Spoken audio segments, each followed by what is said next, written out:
In general, trials will proceed as follows in a case that does not contain a counterclaim. Plaintiff's presentation of the evidence, so testimony, admission of exhibits, calling of witnesses, defendant's presentation of its defense, and then the plaintiff's rebuttal case. Each party will have a limited time to present their case. Trials are generally 45 minutes to an hour, so you must be organized. It's crucial. In general, each party will have half the allotted time, and once you use half your time, you will not be permitted additional time. So you must quickly present your relevant evidence in an organized fashion. As mentioned before, the trial will be audio recorded. If the recording is to be clear, then one person can speak at a time only.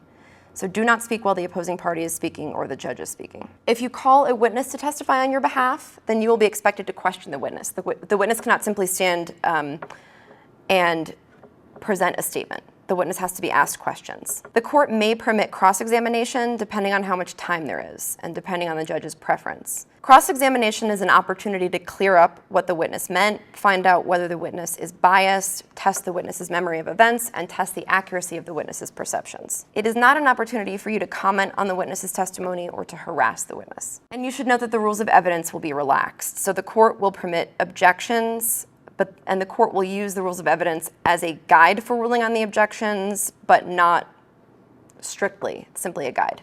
After trial, if a default judgment has been entered against you, for example, because you didn't show up, then you have 30 days to file a motion to set aside the default judgment. And in order to have the judgment set aside, you must show good cause for why the judgment should be set aside. And good cause, an example of good cause would be a medical emergency or a flood, not simply I was late, I was stuck in traffic, etc. And you should know that collection efforts can continue in the meantime. If you want to appeal the judgment, there's a 21-day deadline to file the appeal, and you must show there was an error of law or an error of fact. There are additional costs that are associated with an appeal. So for example, the transcript of the proceedings below, you'll need to pay for that. And the appeal will be based solely on a review of the written record of the trial. It's not a new trial. You don't get to present your evidence again. They simply review the proceedings below. Collections, the collections process. If you win, the court will not collect your judgment for you. It's your job. The court will not order the other party to do anything other than pay money. So the court will not order a party, for example, to fix a car.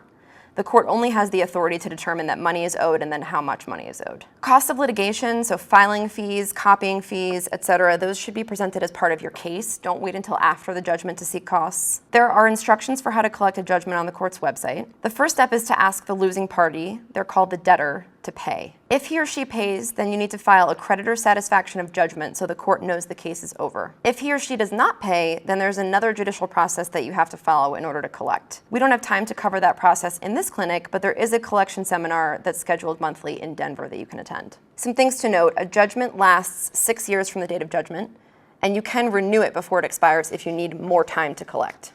And a word of caution: a certain amount of wages, houses in which a debtor lives, cars that are needed to go back and forth to work, welfare benefits, Social Security, and even certain bank accounts are protected against collection.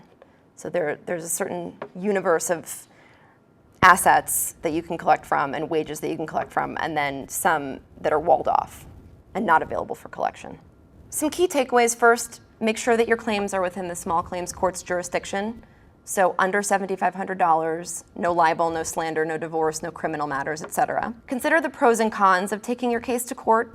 So the time that you're going to spend, the money that you stand to collect, the chances of recovery, those are all things to consider. And also, as I mentioned before, the emotional investment, which can be substantial depending on the case. You should engage in settlement discussions. You're more likely to arrive at a desirable outcome through settlement than through the court process. So consider that strongly. Carefully read all the papers that the court gives you.